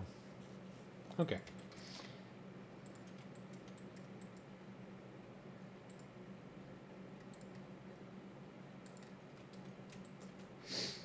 Like I say, you can get away with a lot with insects. I mean, does this really need to be a perfect edge loop where the antennas come out? I don't know. Turn off mask by polygroups. None of this stuff was going to deform, so again, it just makes it easier for UV mapping and just general sculpting. Since this is for a lecture on mouth parts, we're going to have to pay a lot of attention to this stuff down here, but I still have to get a grip on what the mouth parts are, so I'm not going to mess with those just yet. I'm just going to kind of shape the head a little bit. So one thing I like to do when shaping the heads, I'll get a brush like a clay tubes brush.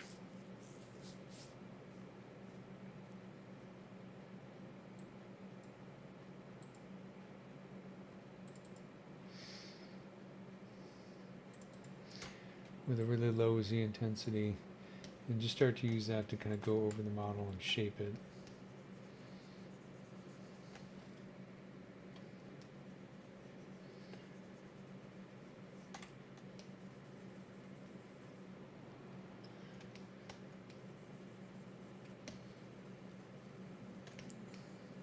Part of this is to make it a bit more organic. This would be like going over a clay model with a rake, but it also allows me to start to understand what these shapes actually are.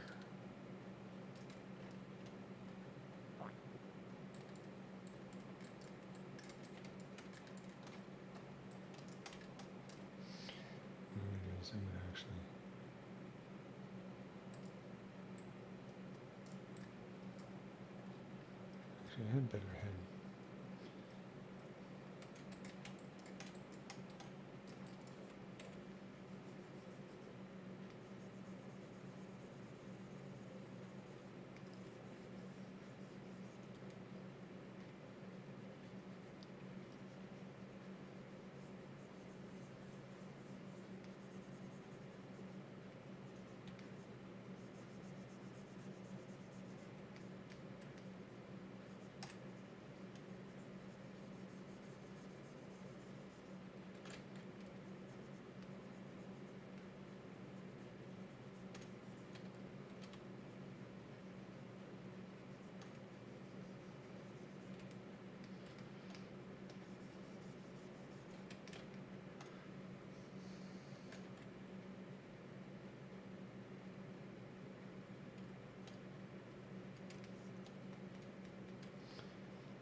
Take a look at our eyes here.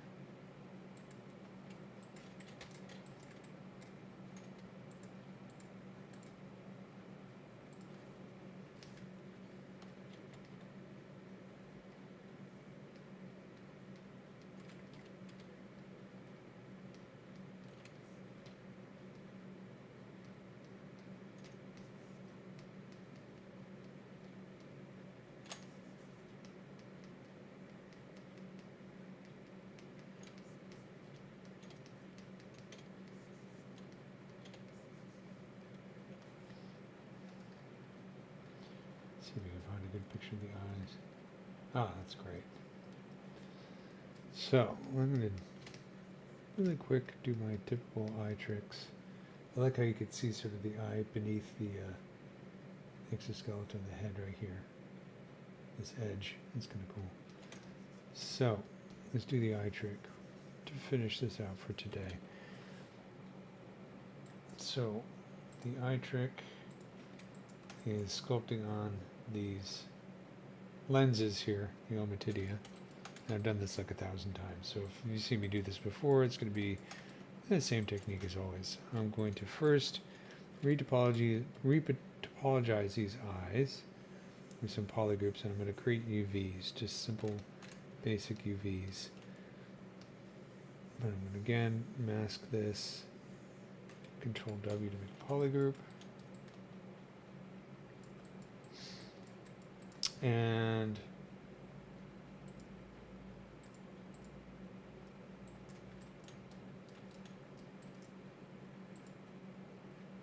nice low poly model. That's probably pretty good right there.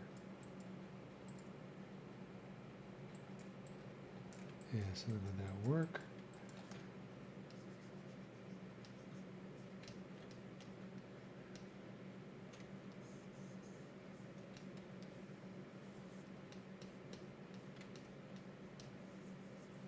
I think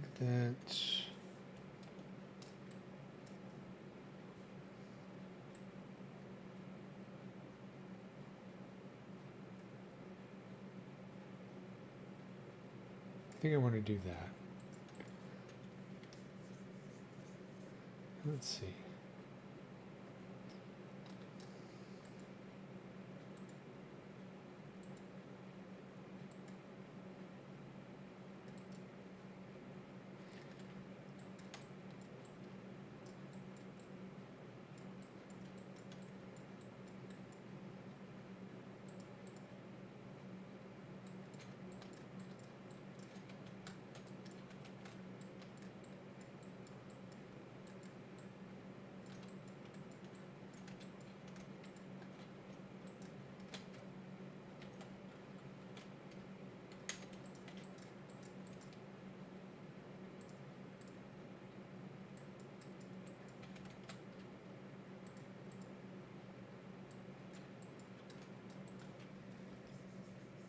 That's a little better.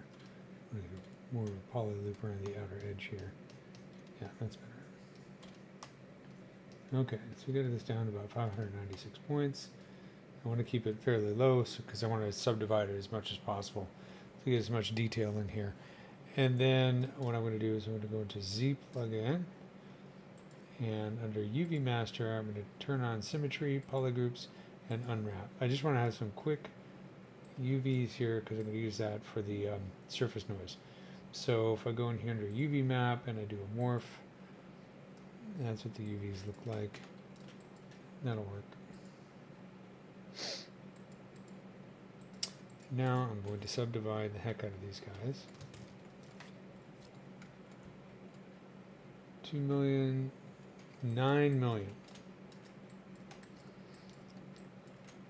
So that should work. And then let's go under surface, a reference here, noise, turn on UV. So now this is using the UVs to project the noise. That's why I wanted to create UVs.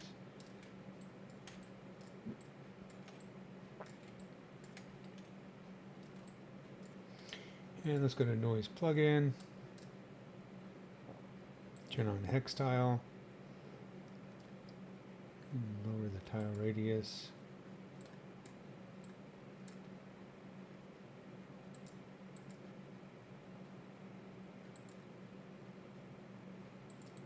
Actually, I'm going to increase that.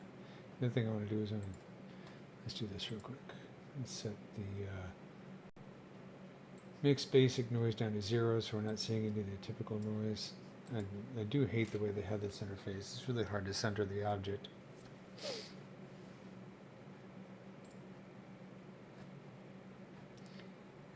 And let's see.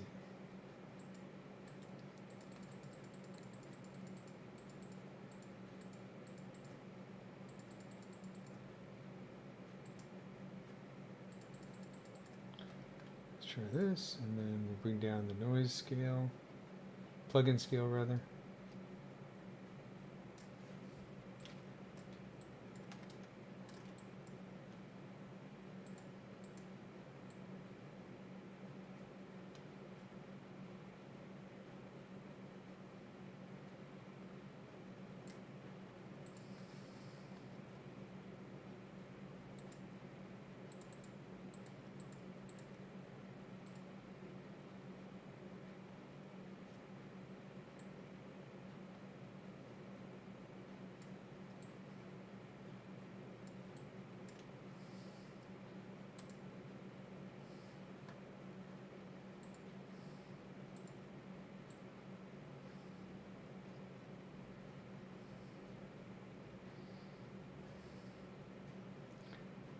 Something around there.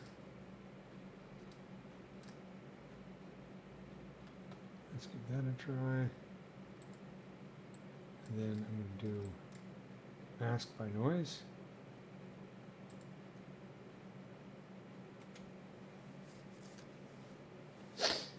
Let's boost that mask a little bit.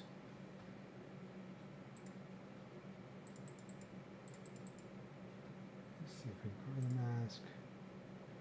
Yeah, that's good. Okay. Boost the mask. I'm going to hide the mask. Control H to hide it, just because I don't like the mask to interfere when I'm dialing this in. And then I'm going to go under brain stopped. Deformation. And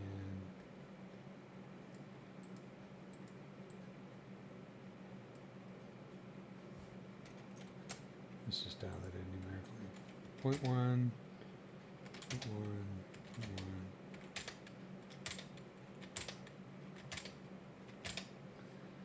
That, and then just smooth this.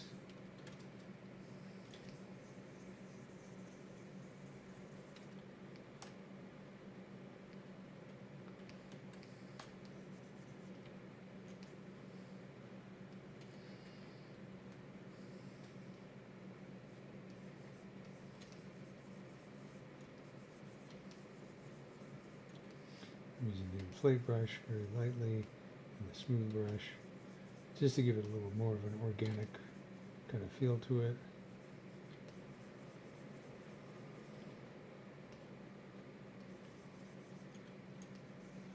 It's pretty good. I feel like it could be a bit smaller, a bit more dense, but let's see.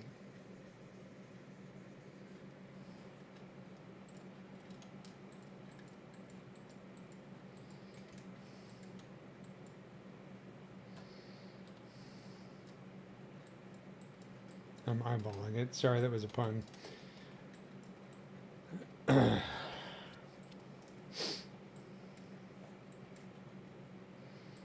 I clear the mask, go down to lowest subdivision level, see if we can shape this a little bit more. I might have to redo this a couple times just to get it right, but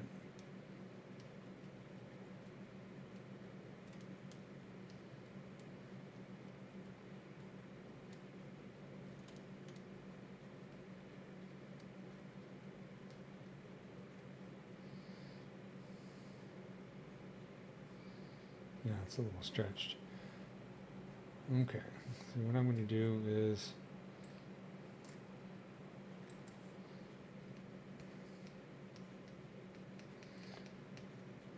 Mr. Strummer says, one more time.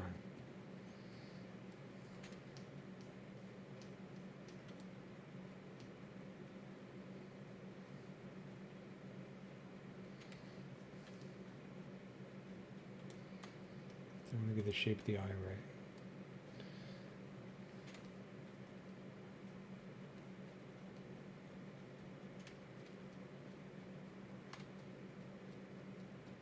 Okay, so I'm going to go to geometry, delete higher, subdivide this again, get it back up to 9 million, and go under Z plugin, sorry, surface.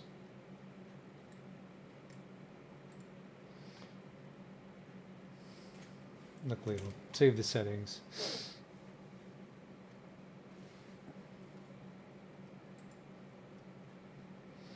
And I'm going to bring this scale down a little bit more. It's 0.04, let's try 0.02.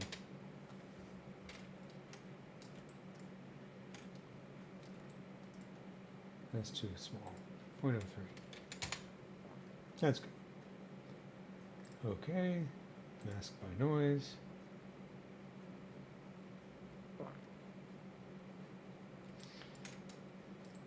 Problem is the mask gets too small. It gets harder and harder to make these things define. And it's a little stretched up here because of the UVs, but I think that's okay. You can kind of squish it around a little bit. Let's do masking, boost mask,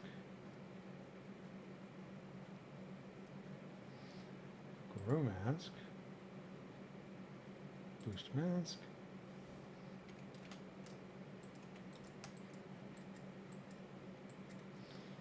and hide the mask, do our deformation.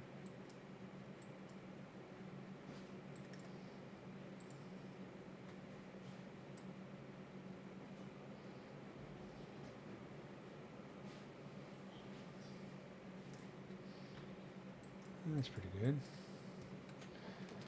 And smooth this out a little bit.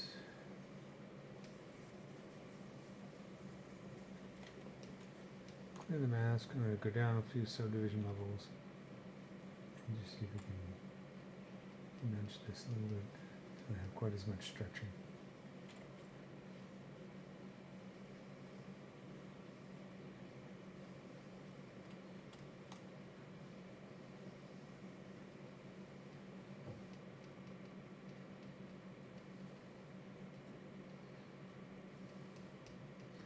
Okay, I'm going to finish up today for today, so I get to work, but let's call it good enough for now. Simple enough technique, we can kind of fix it later if we need to, but I think that works. Okay, so thanks for everybody for joining me. I'm going to save this guy, and we'll continue with the earwig next week. Let's see where we ended up.